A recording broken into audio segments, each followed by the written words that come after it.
রাজনীতি, যুদ্ধ, অর্থনীতি, ধর্ম সব কিছু যেন একটি অদৃশ্য দিকে এগোচ্ছে, যার গন্তব্য আমরা নিশ্চিত নই। তবে ইসলামী ইতিহাসে এমন কিছু ভবিষ্যৎবাণী রয়েছে যেগুলো আজকের বাস্তবতার সঙ্গে মেল খুঁজে পেতে শুরু করেছে। এই প্রেক্ষাপটে হঠাৎ করেই একটি শব্দ আবারও আলোচনার কেন্দ্রে উঠে এসেছে, যার নাম গাজওয়াতুল হিন্দ। অনেকেই শুনেছেন এই শব্দটি, কিন্তু এর আসল অর্থ, প্রেক্ষাপট কিংবা এর ভবিষ্যৎ নিয়ে আমরা কতটা জানি তা নিয়ে একটা প্রশ্ন থেকেই যায়। এটা কি শুধু একটি ধর্মীয় মিথ, নাকি উপমহাদেশে সত্যি এমন কিছু ঘটতে যাচ্ছে যেটি ওয়ার এসকেলেশনের মধ্যে দিয়ে পর্যায়ক্রমে মহাযুদ্ধের দিকে ইঙ্গিত দেয়? আজ আমরা জানব সেই ভবিষ্যৎবাণী সম্পর্কে, যেখানে সংঘটিত হবে গাজওয়াতুল হিন্দ। সত্যি কি পাকিস্তান, ভারত কিংবা বাংলাদেশ এই যুদ্ধের কেন্দ্রবিন্দু হবে? কে হবে এই যুদ্ধের নেতৃত্বে? কি বলছে কোরআন ও হাদিস? ইতিহাস কি দিয়েছে এর কোনো ইঙ্গিত? গাজওয়াতুল হিন্দ নিয়ে ইসলামী ভাবধারায় দীর্ঘকাল ধরেই আলোচনা চলছে। এটি এমন এক যুদ্ধের ভবিষ্যৎবাণী যা শেষ জামানায় উপমহাদেশে সংঘটিত হবে। তবে এই যুদ্ধ শুধুমাত্র ধর্মের নামে এক গোষ্ঠীর বিপরীতে আরেক গোষ্ঠীর যুদ্ধ নয়, বরং এটি হবে মুমিন ও মুশরিকের, হক ও বাতিলের এবং আন্তর্জাতিক দাজ্জালিক কাঠামোর বিরুদ্ধে সংঘর্ষ। হাদিসের পটভূমিতে ফিরে গেলে আমরা পাই, রাসূলুল্লাহ সাল্লাল্লাহু আলাইহি ওয়াসাল্লাম গাজওয়াতুল হিন্দ সম্পর্কে বেশ কয়েকটি হাদিস বর্ণনা করেছেন। তার মধ্যে সহিহ যে হাদিসটি আমরা খুঁজে পাই সেটি হচ্ছে আবু হুরায়রা রাদিয়াল্লাহু আনহু থেকে বর্ণিত, যেখানে বলা হয়েছে, আমার উম্মতের একদল হিন্দে যুদ্ধ করবে, আল্লাহ তাদেরকে বিজয় দান করবেন। তারা হিন্দের রাজাদের শৃঙ্খলিত অবস্থায় নিয়ে আসবে, আল্লাহ তাদের গুনাহ মাফ করে দেবেন। তারা সিরিয়ায় চলে যাবে আর সেখানে ঈসা আলাইহিস সালাতু ওয়াস সালামের সঙ্গী হবেন। গাজওয়াতুল হিন্দে হিন্দ বলতে কি বোঝানো হয়েছে তা নিয়ে বহু ব্যাখ্যা রয়েছে।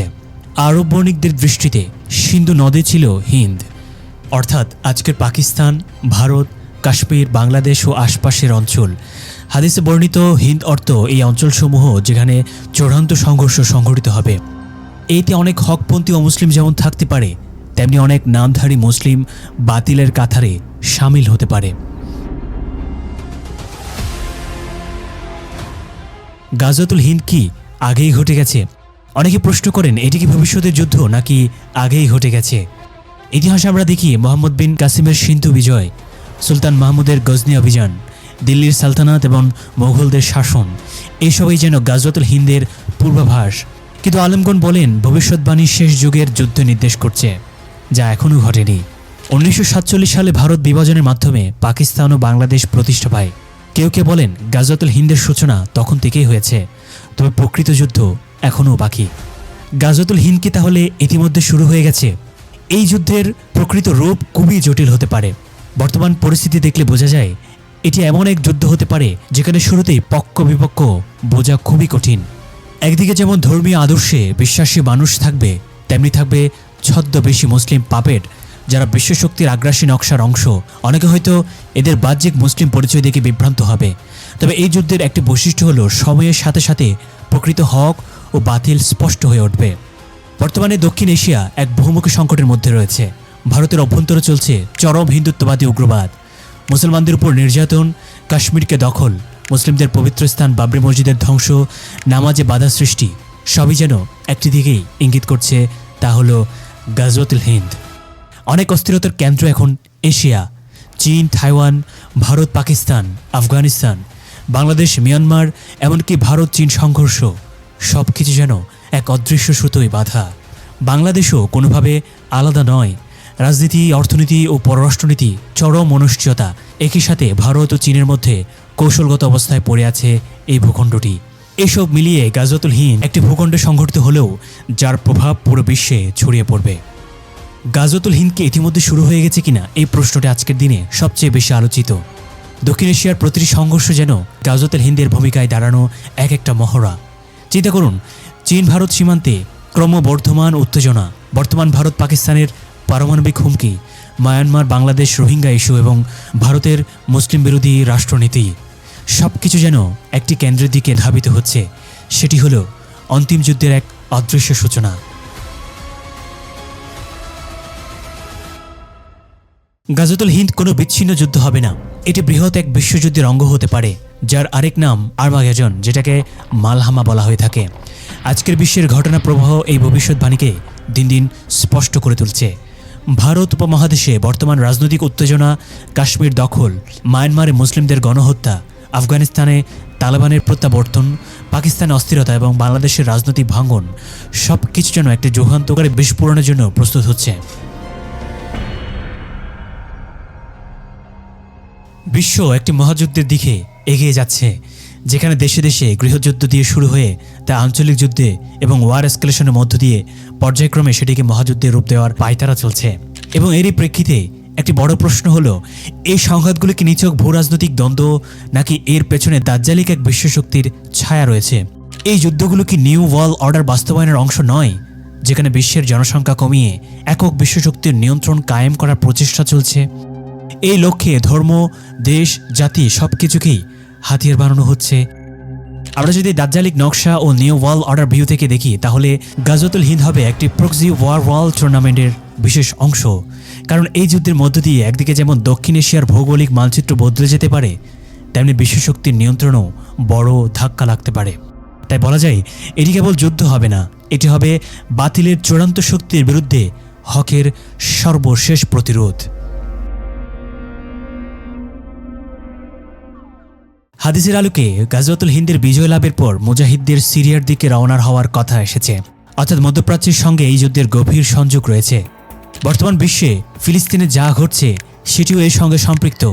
যদি তাই হয়, তবে গাজওয়াতুল হিন্দকে একটি বড় প্রস্তুতির অংশ বলেই বিবেচনা করতে হবে। হাদিস অনুসারে ফিলিস্তিনের যুদ্ধ হবে দাজ্জালের বিরুদ্ধে চূড়ান্ত যুদ্ধ, আর গাজওয়াতুল হিন্দ হবে তার প্রাথমিক ধাপগুলোর একটি। এশিয়া উপমহাদেশের মুসলিমদের জন্য এটি কেবল একটি যুদ্ধ হবে না, বরং এটি হবে একটি আধ্যাত্মিক জাগরণের বুনিয়াদ। হাদিস ও অন্যান্য ধর্মগ্রন্থে এমন এক মহাযুদ্ধের কথা বলা হয়েছে, যা হবে মালহামা বা আর্মাগেডন। এই যুদ্ধে একদিকে থাকবে বিশ্বাসী বাহিনী, অন্যদিকে থাকবে দাজ্জালিক বিশ্ব ব্যবস্থা। আমার চ্যানেলে এন্ড টাইম প্রফেসিস প্লেলিস্টে এই নিয়ে বিশদভাবে আলাদা আলাদা করে বলে আসার চেষ্টা করেছি, সেটির লিঙ্ক আমি উপরে দিয়ে দিব, আপনারা দেখে নিতে পারেন। গাজওয়াতুল হিন্দ অনেকটাই এই আর্মাগেডন বা মালহামার প্রাক্কাল হিসেবে বিবেচনা করা যায়, কারণ এই যুদ্ধের পরে বিজয়ী বাহিনী সিরিয়ায় যাবে এবং সেখানেই তারা ঈসা আলাইহিস সালামের সাথে মিলিত হবে।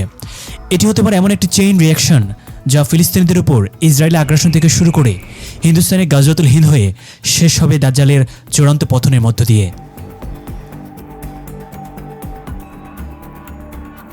বিভিন্ন তাফসিরে বলা হয়েছে, এই যুদ্ধের নেতৃত্ব দিবে পূর্ব দিকের একটি দল, যারা সত্য ও ইনসাফের পথে থাকবে। কেউ বলেন এটি হবে পাকিস্তানের দিক থেকে, কেউ বলেন আফগানিস্তান বা খোরাসান অঞ্চল থেকে। একটি প্রসিদ্ধ হাদিসে বলা হয়েছে, খোরাসান থেকে কালো পতাকা উঠবে, তারা জেরুজালেম পর্যন্ত বিজয় লাভ করবে। খোরাসান অঞ্চল বর্তমানে আফগানিস্তান, ইরান ও মধ্য এশিয়ার কিছু অংশ নিয়ে গঠিত। তাহলে এদের মধ্যকার ভবিষ্যতের কোনো ইসলামী জোট শীর্ষানাদল হবে। গাজওয়াতুল হিন্দ নিয়ে অনেক গুজব ছড়ানো হয়, যেমন এই যুদ্ধ আগামী বছরেই শুরু হবে, কিন্তু ইসলামী ভবিষ্যৎবাণীর বিষয়গুলোতে বাড়াবাড়ি করা সম্পূর্ণ নিষিদ্ধ।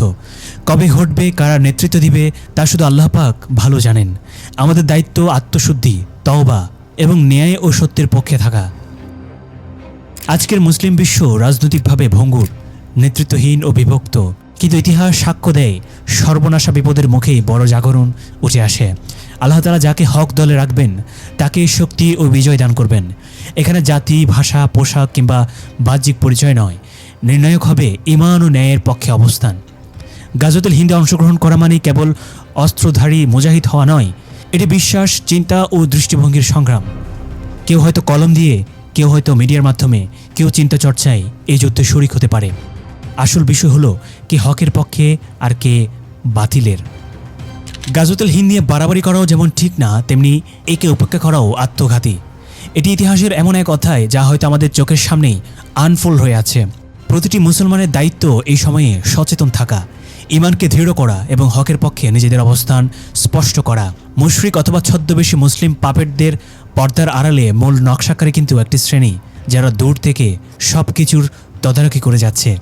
এই নকশাকারীদের সম্মিলিত বিশাল বাহিনীর ছোবলে ইতিমধ্যে আমরা আক্রান্ত হয়ে গেছি এবং এর মধ্য দিয়ে ভারত উপমহাদেশের অনেক বড় একটি যুদ্ধের আনুষ্ঠানিক যাত্রা শুরু হয়ে গেছে। এরপর থেকে ধাপে ধাপে একটার পর একটা সুপরিকল্পিত ঘটনার মাধ্যমে এটি স্কেল আপ হচ্ছে এবং আরও হতে থাকবে।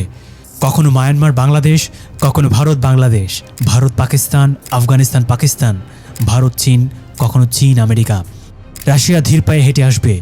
এটিও যদি গাজওয়াতুল হিন্দ হয় তবে তাই।